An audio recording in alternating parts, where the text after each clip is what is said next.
하나님 말씀은 신약성경 요한계시록 19장 13절 말씀입니다.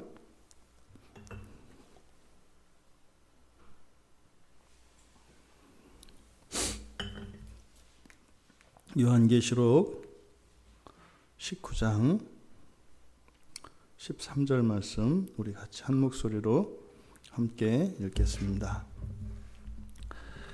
또 그가 피 뿌린 옷을 입었는데 그 이름은 하나님의 말씀이라 칭하더라. 아멘. 사실 문장은 옷을 입었다, 입고 있는 끊기고 뒤에 그 이름은 하나님의 말씀이라 칭하더라. 이게 이제 한 문장입니다. 그래서 오늘 우리가 살펴볼 말씀은 13절 하반절에 그 이름은 하나님의 말씀이라 칭하더라. 이 말씀입니다. 지금 사도 요한은 예수 그리스도의 재림을 환상 중에 보고 있습니다. 세상이 창조되고 아담이 죄를 지은 이후에 인간의 역사 속에서 일어났던 모든 범죄와 그것은 사람들이 겪었던 모든 고난과 재난과 그런 슬픔들입니다. 그 모든 것을 이렇게 한 편의 영화처럼 동영상으로 틀어준다면 그것을 끝까지 다 볼 수 있는 사람은 없을 겁니다. 근데 그 일은 예수 그리스도께서 재림하시기까지는 계속될 겁니다. 근데 지금 예수님이 재림하시는 그 영광스러운 장면을 목격하고 있어요. 그런 요한이 지금 그 이름은 하나님의 말씀이라 칭하더라. 이렇게 기록하고 있습니다. 우리가 지난주부터 앞에서 살펴보았던 11절부터 11절, 12절, 13절에 공통적으로 이름이 거론되고 있는 것을 우리가 볼 수 있습니다. 11절에서 그 백마를 탄 그 기수, 백마를 탄 분 예수 그리스도이신데 그 백마를 탄 그분의 이름이 충신과 진실이라고 쓰여 있다. 이렇게 되어 있습니다. 여기에 그 이름이 여기에는 그 충신과 진실이라고 쓰여져 있는 그 이름이 이렇게 사람들에게 어떻게 한다고요? 그 이름이 충신과 진실이라 이렇게 되어 있습니다. 여기서 우리말 성경에 충신과 진실이다라고 하는 것은 그렇게 불린다. 현재 분사로 쓰여 있습니다. 그러니까 이렇게 불리고 있는. 그리고 12절에서는 여기는 이제 분사인데 완료 분사예요. 그러니까 12절에서 나오는 이름은 알 수 없는 이름이라는 거죠. 자기밖에 아는 자가 없고, 자기밖에 아는 자가 없고. 그러니까 여기에 나오는 12절에 나오는 이름은 알 수 없는 이름이에요. 그러니까 이름은 사실은 이미 우리에게 알려졌습니다. 12절에 이렇게 쓰여진 그 이름이 이미 있단 말이죠. 완료형으로. 그런데 쓰여진 이름인데 그걸 아는 자가 없대요. 그러니까 지금 12절에서 말하는 쓰여졌다는 것은 계시된 걸 말하고 계시된 이름, 하지만 아는 자가 없다. 이렇게 얘기하고 있고, 그리고 지금 13절에서는 분명한 이름으로 이미 계시된 이름, 여기는 이제 완료형입니다. 그의 이름은 하나님 말씀이라 칭하더라라고 하는 것은 불려져 왔다 이런 뜻이에요. 이미 옛날부터 불려졌고 그때 이후로 계속 불려진다 이 말이에요. 그러니까 13절에서 말하는 것은 분명하게 이미 계시된 이름이라는 거예요. 그러면 보십시오. 11절에서 13절까지 이름을 거론하면서 이 안에 지금 사도 요한이 이야기하고 싶은 게 있는 거예요. 왜 이름을 이렇게 다른 방식으로 진술을 했을까? 그것은 하나의 목적이 있다. 사도 요한은요, 주님의 이름은 언제나 늘 그렇게 불리고 있다는 거예요. 과거에서 현재까지, 그리고 주님이 다시 오시는 그날까지 언제나 주님의 이름은 그렇게 불려진다는 거예요.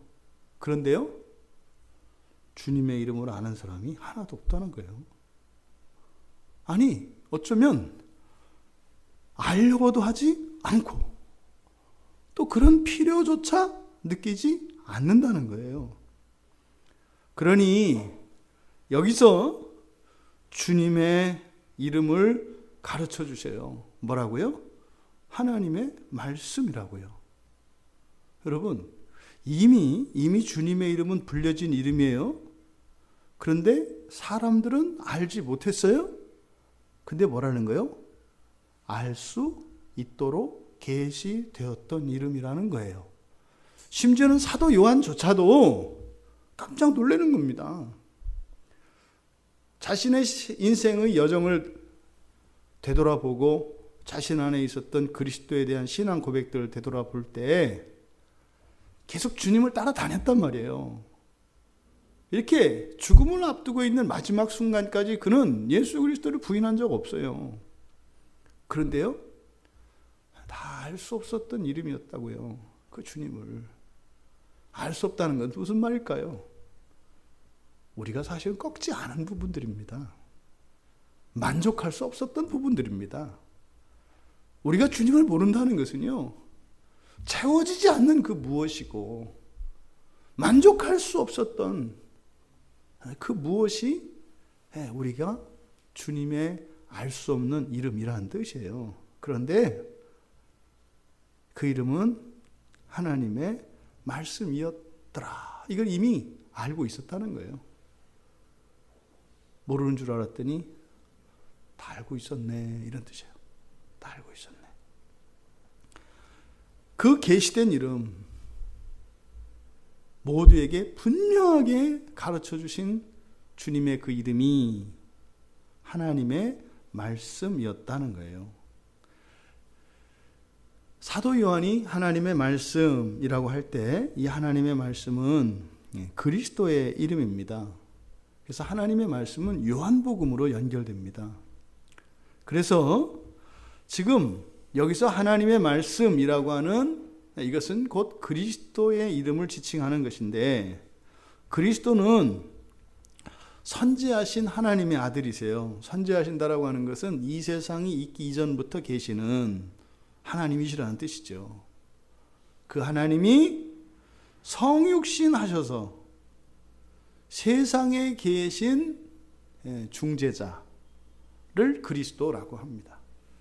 그러니까 세상이 있기 전부터 계셨고 그 영원하신 하나님이 사람의 몸을 입고 이 세상에 들어오셔서 하나님과 이 세상을 화해시키고 또한 첫 창조에서 완성되어질 창조로 나아가는 유보되었던 그 모든 것을 다시 시작하시는 그분이 바로 그리스도라고 하는 것입니다. 그래서 이 하나님의 말씀은 곧 그리스도의 이름인데, 우리가 신약에서 그리스도 이것이 구약에서는 메시아와 같은 의미입니다만, 사실은 구약 성경에 나오는 메시아가 하나님이라고 하는 개념은 없었어요. 메시아는 그 메시아예요. 창조주 하나님이 계시고 창조주 하나님이 사용하시는 어떤 특별한 존재로서 메시아, 그러니까 하나님과는 분리된 제3자였다고요. 근데 그 메시아를 신약에서는 그리스도라고 하는데, 그 메시아가 하나님일 줄은 꿈에도 생각을 못했던 거예요. 하나님이 직접 오실 거라고는 생각 안 했다고요. 왜요? 구약의 모든 창조 기사로부터 모든 일들을 하나님은 대리자를 보내십니다. 직접 안 하세요. 그럴 이유가 없어요. 하나님은 항상 대리자를 세우신다고요. 그러니까 메시아라고 하는 어떤 존재, 특별한 존재이면 틀림없어요. 역사 속에 실존했던 어떤 왕보다 뛰어난 왕이고, 어떤 제사장보다도 뛰어난 제사장이고, 어떤 선지자보다도 비교될 수 없는 탁월한 선지자입니다. 그분이 메시아예요. 메시아는 독점적 지위를 가져요. 하지만 하나님은 아니라고요. 이스라엘 사람들에게 하나님은 아니에요. 근데 신약에서 가르쳐주는 핵심이 뭐예요? 하나님이 어떤다야 이거요. 갑자기 어떤 예화가 하나 생각이 나는데, 자기 시골에 있는 어떤 교회가 너무너무 어려웠대요. 지하실에서, 시골도 아주 시골은 아니고 지방에 있는 이제 중소도시인데, 그래서 근 10년 넘게 한 20년 가까이를 지하에서 이렇게 그 교회를 하고 계신 어느 목사님이 계셨대요. 20년 세월을 지하에서 했으니 여러분 어떻겠어요? 그건 안 봐도 뻔히 알거든요. 그러다가 이분이 너무 그것도 이제 어려워서 어느 큰 교회에 이제 편지를 썼답니다. 이렇게 이마저마해서 교회가 이렇게 어려운 상황인데 정말 우리 예수 한 분만 붙들고 지금까지 버티고 왔는데 이제는 더 이상 버틸 재간이 없다. 그러니까 교회에서 좀 우리를 도와달라. 그래서 이제 서울에 있는 어떤 큰 교회에 편지를 쓴 거예요, 목사님이. 근데 그 교회가 그렇게 어려운 교회들을 돕는 것을 이렇게 사명으로 알고 있는 교회였기 때문에, 또 보통 큰 교회는 그런 이렇게 도움을 청하는 편지들이 많이 옵니다. 전문적으로 하는 분들도 계세요, 이렇게. 근데 이제 그 편지가 이제 담임 목사님한테 들려졌고, 그래서 어쨌든 선별되어진 편지 가운데 거기를 이제 그러면 그냥 무조건 도와주는 것이 아니라 그 이제 실사를 하시더라고요. 근데 이제 그러면 이제 그 교회에서 이제 그 후보 중에 이제 하나로 올라간 거죠. 근데 이제 그 교회를 돕는 일에 위원장을 맡고 계신 그 이제 장로님, 이제 그 장로님이 이제 전권으로 이제 해결을 하는 겁니다. 그분이 결정하면 다 되는 거예요. 그럼 이제 그렇게 어려운 교회들을 돕는 그 위원회에 있는 여러분들이 또 이렇게 각자 실사도 하고 이렇게 해서 또 갔다 와서 보고도 하고 회의도 하고 이렇게 해서 최종적으로 결정을 하는데, 그 편지를 쓴 그 목사님의 교회에 어느 날 이렇게 이제 수요일 날 밤에 이렇게 예배를 하는데 없잖아요, 보통. 수요일 금요일은 큰 교회들도 별로 안 모이잖아요. 근데 그날 어떤 허름한 분이 이렇게 잠바 하나 입고 이렇게 들어왔더래요. 근데 그 장로님이 이렇게 봐도 가난하게 보이고 조금 이렇게 좀 초라해 보이시는 장로님이래요. 근데 보통 장로님이 아니신데 행색이 좀 그러시대요. 그것도 워낙 검소하셔서 이렇게 옷 입는 것도 좀 이렇게 봐도 도와줘야 될 것 같은 사람으로 보인대요. 그 장로님이 그 교회에 간 거예요, 수요일 날. 그러니까 이제 그 목사님이 이렇게 보니까, 안 그래도 어려운 교회인데 이렇게 보니까 도움이 필요한 분이 왔잖아요. 그렇게 해서 같이 이제 예배 드리고 해서 이제 교회 얘기를 하고, 이제 또 이제 복음을 전하고 돌려보냈어요. 근데 이제 그 편지를 썼던 그 교회에서 연락이 왔더래요. 목사님 그 교회를 도와드리기로 했으니까 우리 교회 한번 방문해 주십시오. 그래서 주일 저녁 예배에 말씀을 전해달라고 오셔서 그 교회에 대해서 이렇게 말씀을 전해 주십시오. 이렇게 해서 이제 가신 거예요. 주일 오후 예배 강사로 가서 이렇게 보니까 그 초라했던 그 불쌍한 그분이 그 위원장이더래요. 그분이 이제 그 장로님이 가서 이야기 듣고 형편을 보고 이렇게, 목사님이 정말로 예수 한 분 붙들고 이 복음을 위해서 하시는 분이구나. 그게 제일 중요하잖아요. 그때 이 장로님이 은혜를 엄청 받은 거예요. 그래서 그냥 일사천리로, 그래서 교회 지하교회가 지상으로 올라오고 안에 그 리모델링까지 다 해주고 완전히 다른 교회가 됐어요. 아주 통쾌한 이야기죠. 통쾌한 이야기. 여러분, 이런 것처럼 우리들이 종종 누군가의 도움을 필요로 하고 어떤 어려움들이 있을 때 이 어려움을 좀 극복해 줄 힘을 가진 누군가가 오기를 우리가 바랄 때 있어요. 지금 너무 아프고 힘든 게 있어서 이 문제 때문에 골치 아픈 거죠. 근데 사실 어떤 인생도요, 그 문제를 제치고 나면 그 다음번 순서가 기다리고 있잖아요. 끝도 없이 줄 서 있거든요. 그런데 하나님이 오셨다는 건 무슨 말이에요?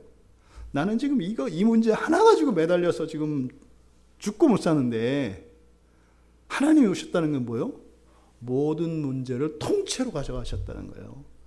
그 지하에서 예배드리던 목사님이 그냥 1년치 월세만 좀 누군가가 도와주면 1년을 버틸 수 있으니까, 근데 그런 일은 절대 일어날 수 없으니까 그 편지를 썼는데 그냥 예배당을 통째로 들어서 위로 올려버리고 안에 시설을 다 바꿨어요. 이게 메시아가 하나님이 보낸 누군가가 아니라 하나님이셨다는 의미예요. 이게 신약에서 이야기하는 거거든요. 그러니까 여기서 하나님의 말씀이다. 요한이 강조하는 게 바로 그 이야기를 하려는 거예요. 메시아가, 그리스도가 누구세요? 창조주세요. 창세기 1장에서 왜 요한복음에서 태초에 말씀이 계시니라, 이 말씀이 하나님과 함께 계셨으니 이 말씀은 곧 하나님이시다 라고 이렇게 선언을 하냐면, 이 얘기는 창조의 이야기를 한마디로 줄이는 거예요. 그리고요, 구약에서 신약으로 넘어오는 그것을 시간과 공간을 확 통과해서 그냥 오는 거예요. 요한복음 1장 1절이 어마무시한 말씀이라고요. 창세기 1장에서 하나님이 이르시되, 창조하실 때 하신 말이에요. 우리말 성경에 하나님이 이르시되 이렇게 돼 있죠. 바 요메르 엘로힘, 이게 11번이 나와요.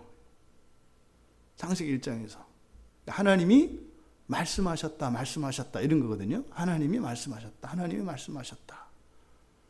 그러니까 요한복음 1장 1절에서 태초에 말씀이 계시니라, 이 말이 뭐예요? 하나님이 말씀하셨다 같은 말이에요. 그러니까 그 말씀이 누구라는 거예요? 하나님이시라는 거예요. 그러니까 요한복음 1장 1절에서 그러니까 요한복음의 주제는 그리스도입니다. 왜 마태, 마가, 누가를 공관복음이라고 하고 요한복음을 따로 이렇게 독립해서 하느냐면, 앞에 세 개의 복음서는 예수님의 생애에 대해서 그리고 예수님의 말씀과 행적들을 기록을 해요. 그런데 요한복음은 예수님이 하나님이라는 것을 논증하려고 하는 거예요. 예수님이 그리스도신데 그 그리스도는 하나님이시라는 거예요. 사실은 그래서 우리가 이렇게 새신자들이나 이런 사람들한테 요한복음을 읽으라고 하는 것은 이게 기초가 되고 난 뒤라야 이 공관복음이 열려요. 사실은 예수님이 하나님이시라고 하는, 창조주시라고 하는 이 견고한 기초 위에서 예수 그리스도의 지상사역의 일들이 이해가 되는 거예요.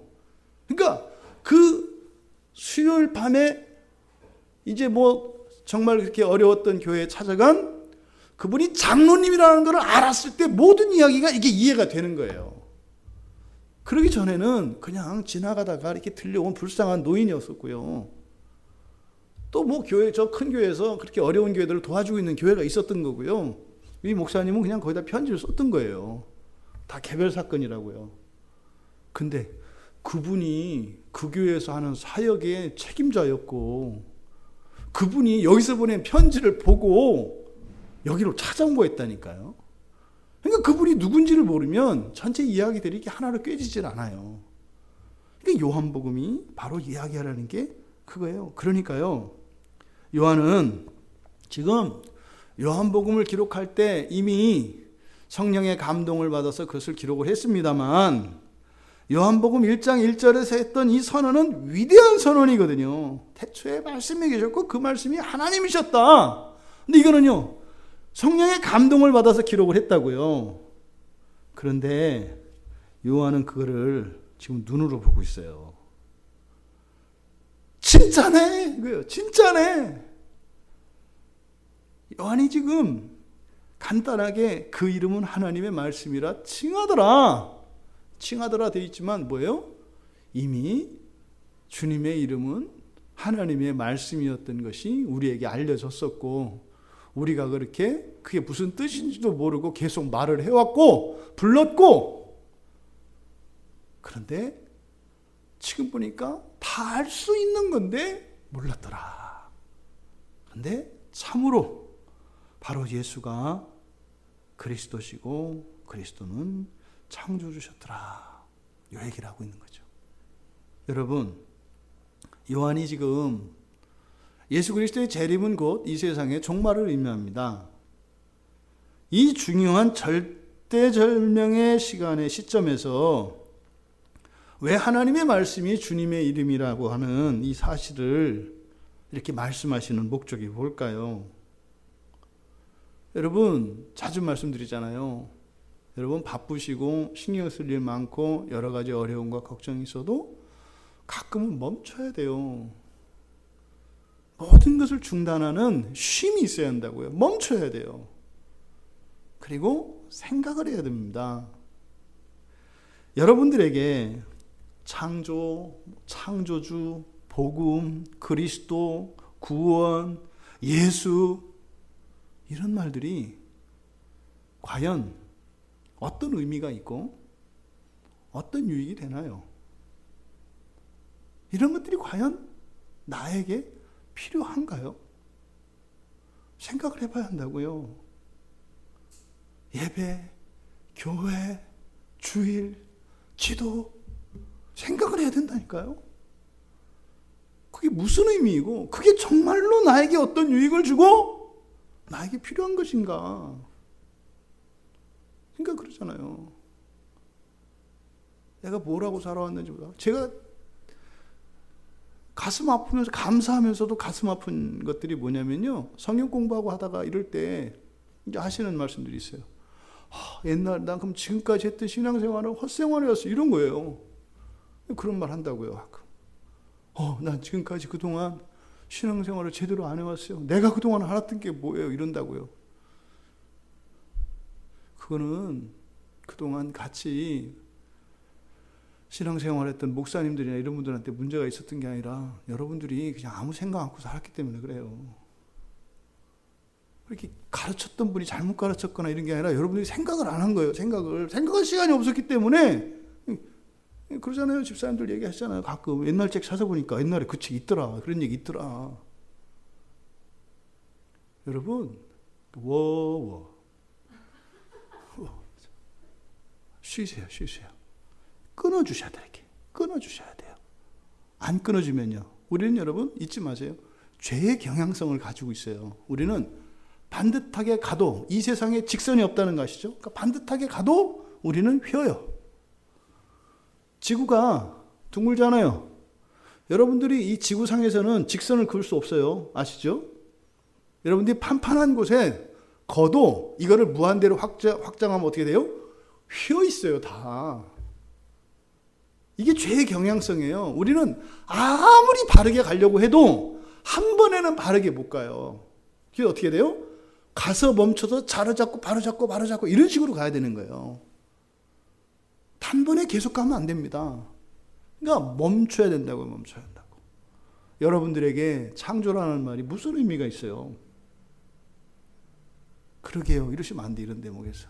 여러분 속으로 딱 대답이 나와야 되는 거예요. 네? 그리스도가 그리고 그분의 이름이 하나님의 말씀이라고 하는 이것을 통해서 지금 요한이 깨닫고 있는 이 엄청난 은혜와 깨달음, 그것이 여러분들에게 이 시간을 통해서 공유되어질 수 있기를 바랍니다. 요한은요, 하나님의 말씀이라는 것, 주님의 이름이 하나님의 말씀이라는 이것이 엄청난 유익을 준다는 거예요. 그리고 절대적으로 필요하고, 그리고 어쩌면 우리가 인생을 살면서 알아야 할 단 한 가지의 지식이 있다면 바로 이거라는 거예요. 주님의 이름이 하나님의 말씀입니다. 이 얘기를 지금 아주 짤막한 이 문장을 통해서 우리에게 말씀하려고 하는 거예요. 그러니까 사실은 사도 요한이 생애적으로 마지막에 깨달은 놀라운 진리를 우리에게 전하고 있는 겁니다. 여러분, 창조가 우리에게 중요한 이유는 뭐예요? 창조는 재창조를 설명하기 위해서 우리에게 가르쳐 주신 거예요.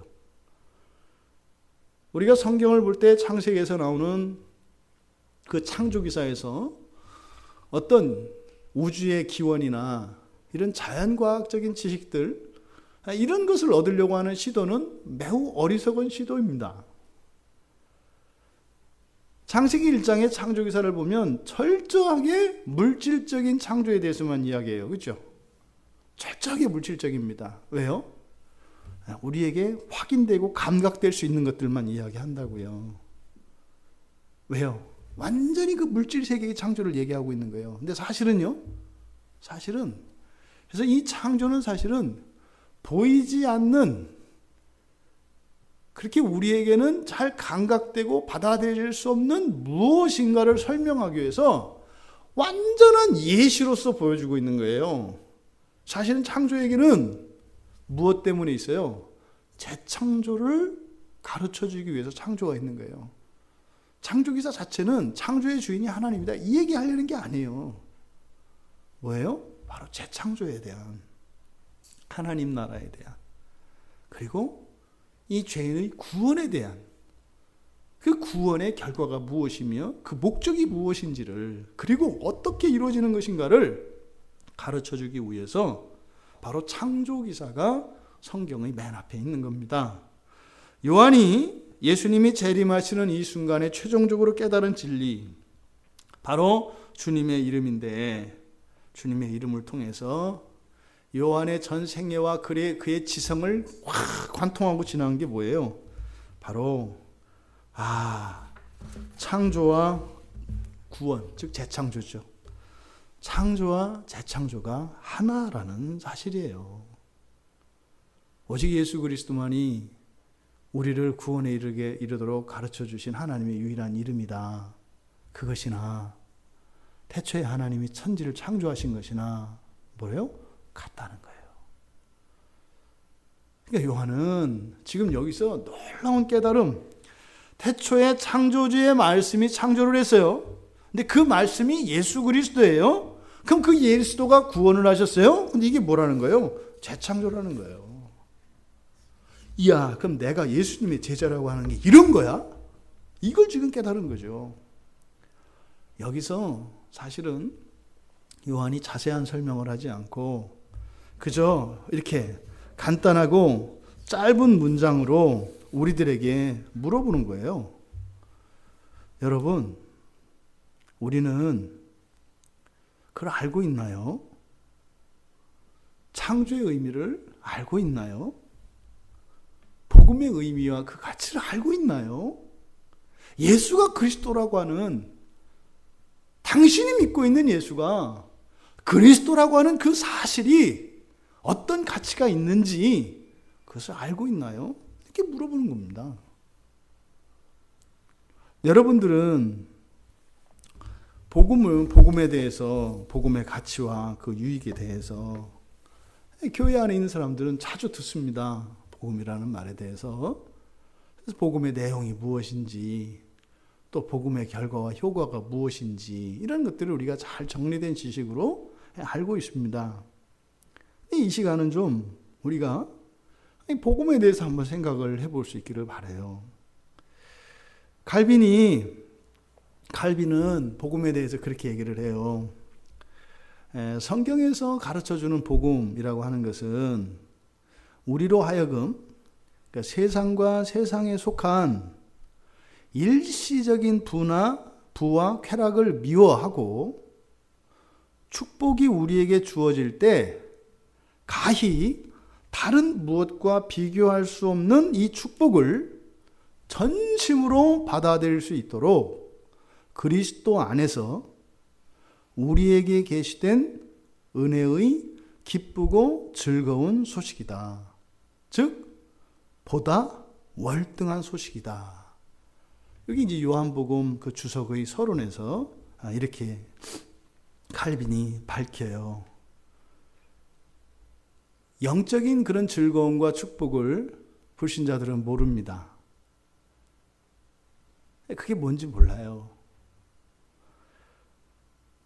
그래서 그들은 그저 이 세상에서 주는 즐거움과 쾌락, 그것이 다인 줄 알고 절제할 줄 모르고 또 그런 헛된 즐거움들을 얻기 위해서 열심히 살아갑니다. 그런데 그런 욕망을 그리스도인들 마음에도 내재되어 있어요. 그게 세상 사람들만 가지고 있는 게 아니에요. 우리들 안에도 그게 있다고요. 우리들 안에도. 이거는 사는 날 동안 영원히 있어요, 여러분. 그러니까 불신자들과 신자들이 공유하는 그런 욕망이 있다고요. 그러니까 그들은 영적인 그런 축복과 그 즐거움과 유익을 모르는 사람들이고 경험도 못 해본 사람들이니까 당연히 그럴 수밖에 없어요. 왜? 그게 단조하니까. 근데 문제는 이런 신령한 기쁨과 은사를 맛본 우리들에게도 그런 욕망이 끊임없이 우리 안에서 요동치고 있다는 거예요. 그래서 바로 이 오류를 해결하기 위해서 보내주신 게 누구예요? 그리스도시라고요. 예? 바로 그리스도가 이 오류를 바로잡아주는 거라고요. 그래서 그리스도밖에 없어요. 그래서 그리스도께서는 이렇게 지칠 줄 모르는 이런 욕망을 숨 고르게 하고 또 무한 반복될 실수와 피해를 중단시키고 자기 희생과 고생과 눈물과 모든 헛된 피 흘림을 이제 생명을 살리는 데 쓰이게 하십니다. 그래서 어떤 사람에게는 이런 구약의 율법이나 이런 모든 구약의 약속 또 선지자들의 이런 가르침 이런 것들이 다 복음입니다. 그런데 사실은 성경, 구약 성경에서 제시되어져 있는 이런 좋고 유익한 이 모든 것들은 다 그리스도의 모형인 거죠. 여러분, 복음은요, 일회용이 아니에요. 그리고 제한적인 것이 아니에요. 또 복음이 복음되기 위해서는 사전에 갖추어져야 할 어떤 조건들이나 자격들이 있지 않아요. 복음의 위대한 점이 여기에 있거든요. 이 세상에 그 어떤 것도 모든 사람에게 동일한 기쁨과 만족을 줄 수 있는 것은 없습니다. 없어요, 이 세상에. 설교 준비하면서 제가 그런 생각을 해봤어요. 지금 이 세상에 있는 사람들에게 그냥 뭐 이 세상까지도 가지 말고 그냥 안양만 하자고요, 안양. 안양에 이제 안양 시민들한테 다 이제 광고를 해요. 예? 오늘 저녁에 광야교회로 오시면 그냥 자기들이 이렇게 종이에다가 쓴 숫자만큼 돈을 주겠다. 진짜로, 진짜로. 예?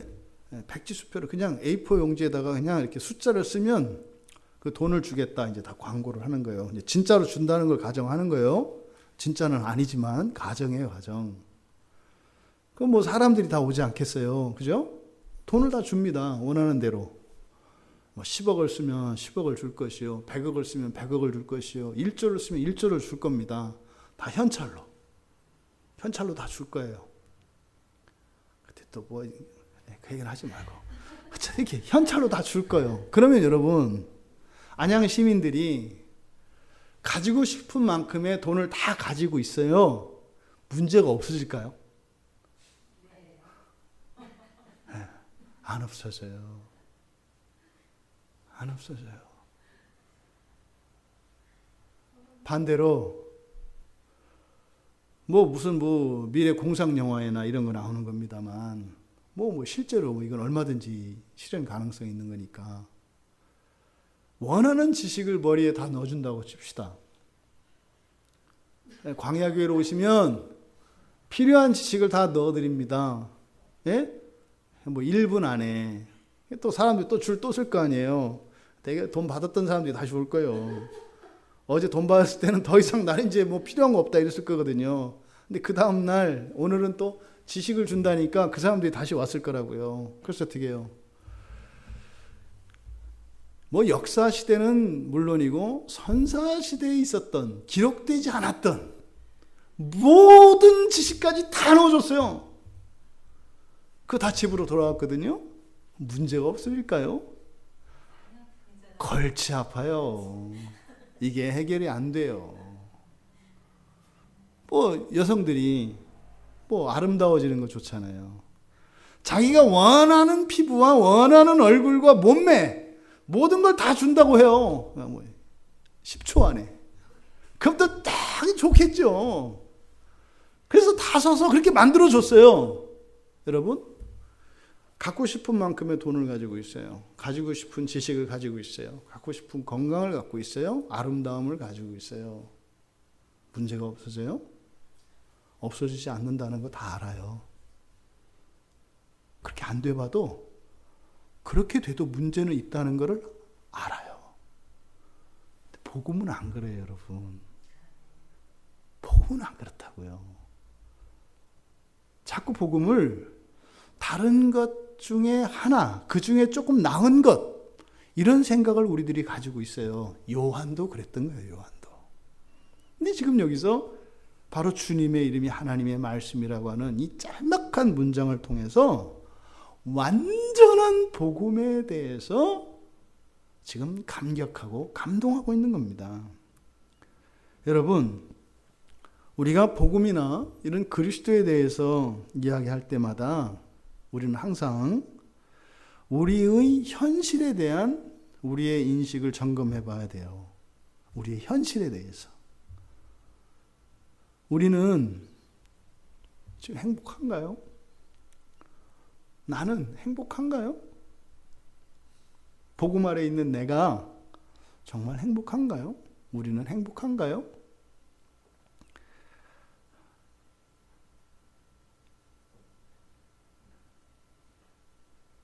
말을 안고 있는 것은 말할까 말까 고민하는 중인 겁니다. 여러분, 복음은 우리를 하나님 나라로 이끕니다. 우리가 구원받았다는 것은 하나님 나라 백성된 것이고 하나님 나라를 살아가는 것을 의미합니다. 그죠? 여러분 조국이 어디세요? 두 개를 얘기해야 돼요. 그죠? 대한민국과 하나님 나라. 여러분 조국은 이 둘이에요. 잊지 마세요. 우리의 몸의 조국인 대한민국도 잘 돼야 합니다. 좋은 나라, 아름다운 나라, 하나님의 공의가 하수와 같이 흐르는, 차별당하고 소외받는 일이 없는 그런 아름답고 복된 나라가 돼야 돼요. 우리의 조국이니까. 근데 현실에 우리의 조국은 그렇지 못하잖아요. 제가 소시적에 좋아하던 어떤 민중 가수가 있어요. 그분이 이제 음유시인이라고 하면서 이런 사회의 부조리를 많이 이렇게 노래하고 불평등과 차별의 문제, 그걸 이렇게 이제 노래로 많이 불렀었어요. 그러다가 옛날 80년대, 90년대 이때까지만 하더라도 금지곡이라는 게 있잖아요. 이렇게 정부에서 노래 못하게 하고 책도 못 보게 하고, 금서, 금지곡 이런 게 있었단 말이죠. 그 이제 금지곡 이거를 이제 철폐시키는데 지대한 공을 세웠던 어떤 민중 가수가 있어요. 그분의 노랫말들을 들어보면 굉장히 먹먹해지죠. 그러니까 우리는 우리의 조국이 대한민국에서 행복합니까? 이렇게 얘기를 한다고요. 이 아름다운 나라, 이 나라에서 우리는 행복한가요? 이렇게 물어봐요. 그러면서 거기에 이제 이렇게 대조를 시키면서 쭉 이야기를 전개해 나가요. 우리가 행복하다고 하는 그것, 그러면 우리가 하나님 나라의 이야기를 가지고 우리들이 정직하게 한번 우리들에게 스스로 물어봤으면 좋겠어요. 나는 하나님 나라 백성인데 정말 우리가 다 함께 하나님 나라에서 행복하게 살고 있나? 우리는 이 하나님 나라에서 그렇게 행복하게 살고 있나? 믿음과 소망과 사랑이 넘치는 하나님 나라, 우리의 조국이잖아요. 그런데 가난하고 뭐 하나 변변한 게 없고 어떤 기술이나 또 말재주도 없고 아는 것도 없고 내세울 만한 게 없는 그런 사람은 말고 적어도 그냥 뭐 작은 아파트 한 채 정도는 있고 남보란 듯이 그렇게 사람들보다 뛰어나진 않지만 먹고 살 걱정은 없는 그런 안정된 직장이나 사업장을 가지고 있고, 또 누군가가 도움을 청하면 망설이지 않고 도와줄 정도의 여유를 가지고 있고, 그럼 사소한 문제들을 가지고 걱정할 필요 없는 그런 사람들과만 행복하지는 않은가요? 우리의 조국 하나님 나라에서 말이에요. 진리가 선포되고 성령의 역사가 일어나고 하나님의 사랑이 충만한 교회. 근데 병들고 망하고 속썩이는 자녀들이 있고 또 날마다 분란이 일어나는 가정에서 서로 대적하는, 불신하는 그런 부부들은 말고 건강하고 그리고 단란한 가정, 그리고 사람들에게 부러움을 받는 인꼬 부부와 같은 그런 부부들과만 함께 행복하지는 않나요? 요한이 그랬던 거예요. 예수를 믿고 복음 안에 있었지만 이런저런 거치는 일들과 힘들게 하는 환경들, 이런 것이 없어지면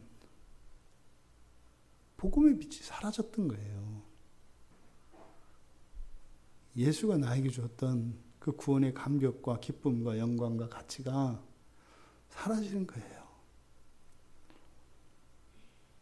아이들이 내 속을 한번 확 뒤집어 버리면 하나님 나라고 보고 없는 거예요. 교회 안에서 지체들하고 한번 부르키면 무슨 믿음, 소망, 사랑은 진리는 뭐가 없는 거예요. 이게 요한이 겪었던 자신의 삶이었습니다. 지금 요한이 여기서 하고 싶은 말이 그거죠. 과연 우리는 무엇을 기뻐하고 있고 어디에서 행복을 찾고 있고 누구에게서 만족을 얻고 있는가? 요한 사도는요, 하나님의 말씀이신 우리 주 예수 그리스도께 우리의 모든 소망과 기쁨과 만족이 있다는 사실을 외치고 있는 거예요.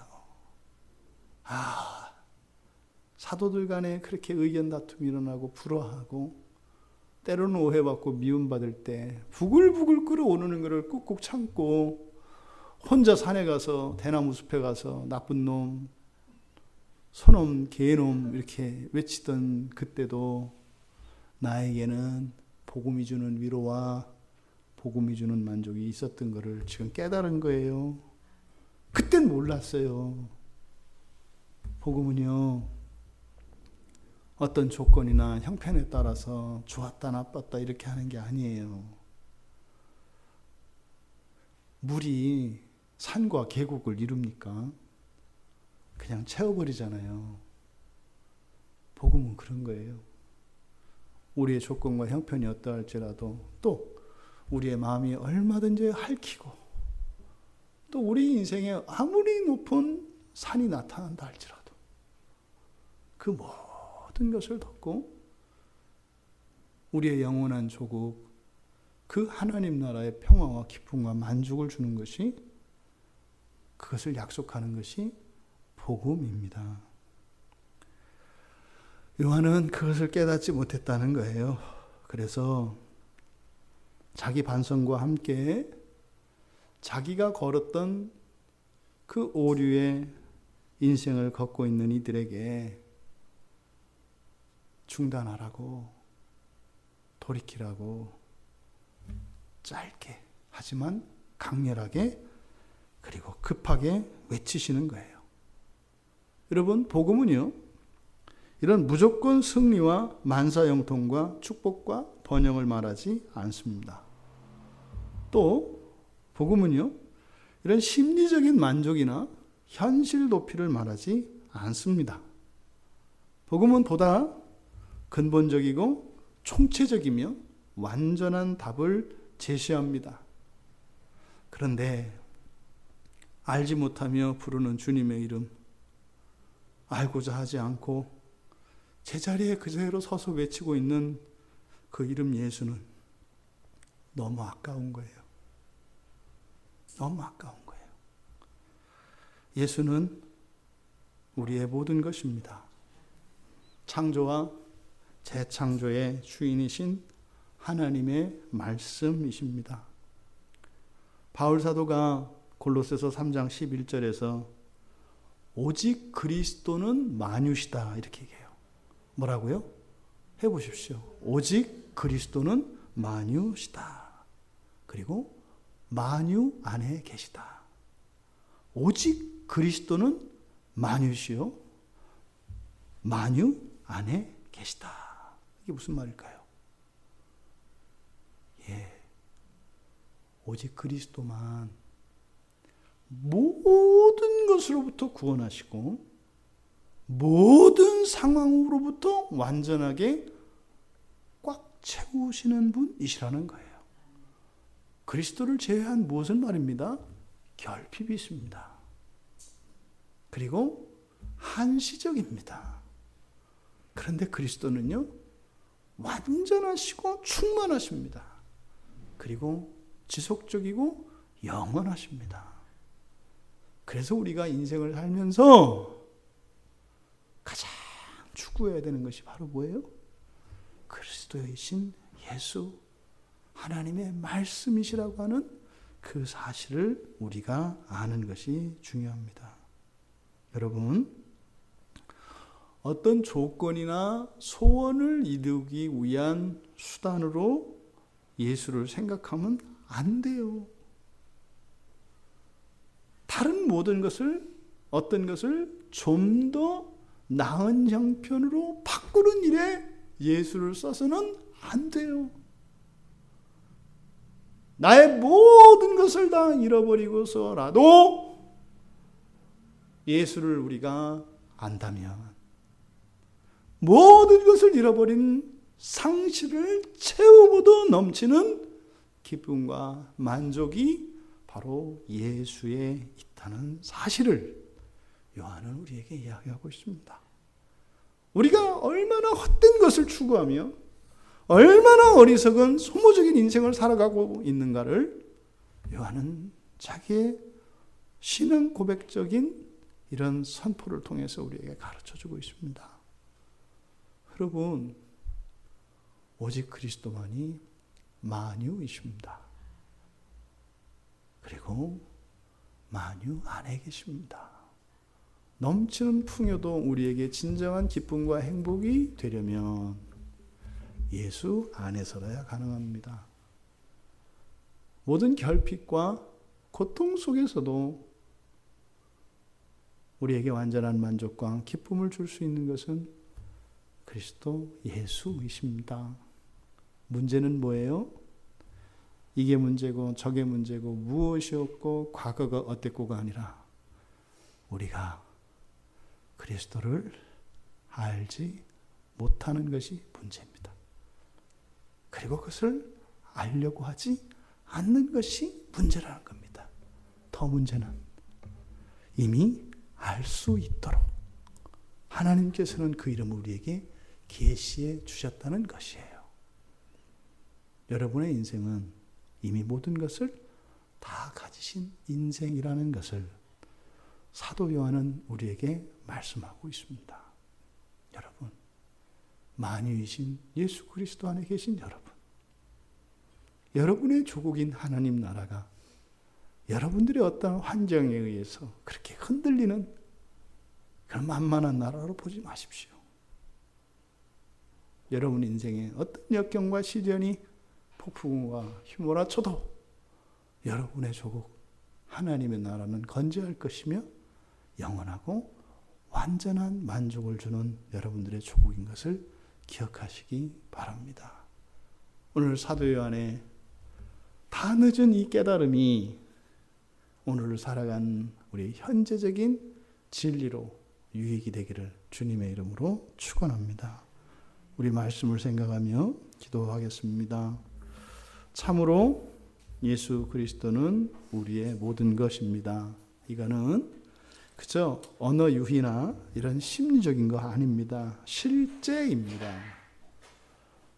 예수 그리스도 안에서는 우리가 부족함이 없습니다. 우리가 그것을 모르는 것이죠. 주님 그리스도를 아는 지식에서 자라가게 해주시고, 저희들이 일상에서 경험하는 좌절과 낙심과 걱정과 염려들, 이것은 그리스도를 알지 못하는 것으로 인한 것이라는 것을 오늘 깨닫게 되었습니다. 우리의 관심이 우리의 문제와 현실에 있는 것이 아니라 그리스도께 더욱 있어야 한다는 이 깨달음을 저희들이 믿고 받아들일 수 있도록, 그래서 정말 만유이신 예수 그리스도 안에 그 충만을 경험하며 하나님을 찬양하는 우리들 각자가 될 수 있도록 은혜를 달라고 우리 같이 기도하겠습니다.